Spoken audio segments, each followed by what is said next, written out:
Halo guys, kembali lagi di channel Terafek. Di sini kita akan membahas mengenai 5 fakta menarik di balik patung Pangeran Diponegoro Menteng. Tonton sampai habis ya.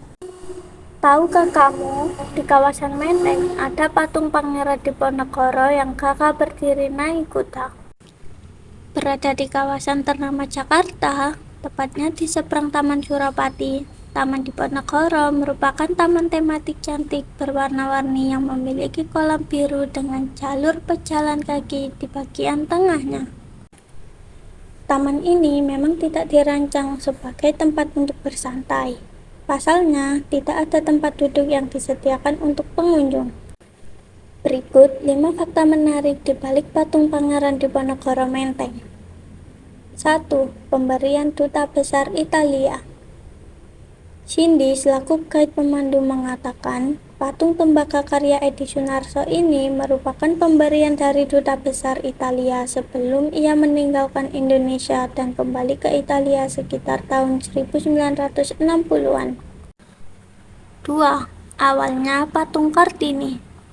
Usut punya usut, sebelum berdirinya patung Diponegoro, patung sosok Kartini terlebih dahulu menempati lokasi tersebut. Namun, karena ketidaksinkronan antara nama Jalan Diponegoro dengan patung Kartini, akhirnya patung tersebut diganti dengan sosok Pangeran Diponegoro. 3. Pose ikonik kuda cingkrak mirip logo Ferrari.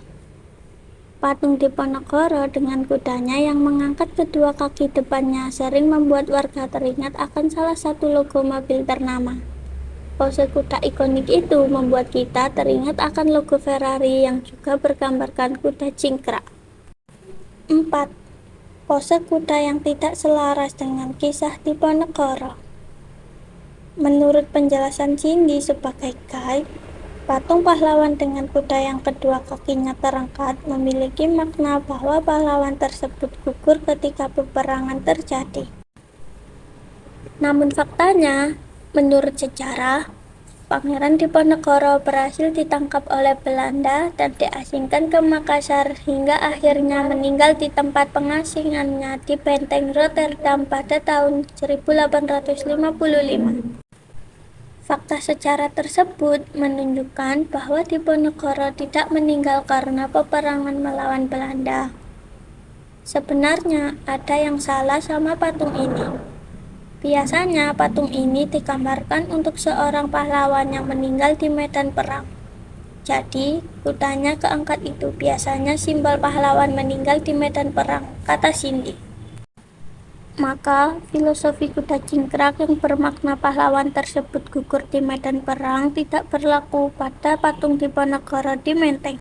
5. Menggambarkan sosok di balik perang termahal.